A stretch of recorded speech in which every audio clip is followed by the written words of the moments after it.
What if your local school district was on the brink of merging with another town's schools? And worse, your community wasn't even at the table? That's exactly what's happening in Duquesne, Pennsylvania, where residents are sounding the alarm about a potential merger with McKeesport. But here's the kicker. This isn't just about schools. It's about power, identity, and who gets to shape the future of these communities. Personally, I think this situation reveals a deeper tension between local governance and top-down decision-making that's playing out across the country. Let me break this down. When I hear school merger, my brain immediately jumps to budget cuts, overcrowded classrooms, and the erosion of neighborhood schools. But what's fascinating here is that Duquesne residents aren't just worried about the logistics. They're screaming about being excluded from the conversation. What does that say about trust in local leadership? It screams, we've been ignored for too long. I mean, how do you even begin to merge two school districts without involving the people who live there? It feels like a recipe for disaster, doesn't it? The kind of disaster that turns into a political firestorm. Now, I want you to think about this. Why would a merger even be proposed?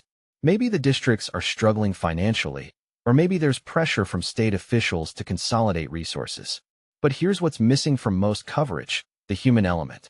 What happens to the teachers, the students, the parents who've built their lives around these schools? I've seen this pattern before. When communities feel their voices are silenced, they don't just protest, they organize. And that's exactly what's happening here. Duquesne residents are demanding transparency, and I think that's a sign of empowerment. It's not just about schools anymore. It's about reclaiming agency. What makes this case particularly interesting is the geographic context. Duquesne and McKeesport are both small cities with distinct identities, yet they're being forced into a conversation that doesn't account for their differences. From my perspective, this feels like a microcosm of larger issues in urban planning and education policy. If you take a step back, it's not just about saving money. It's about power dynamics. Who decides what's best for kids? The state? The school board? Or the people who live in these neighborhoods? This raises a deeper question. When did community input become an afterthought in policy decisions? And let's not forget the broader implications.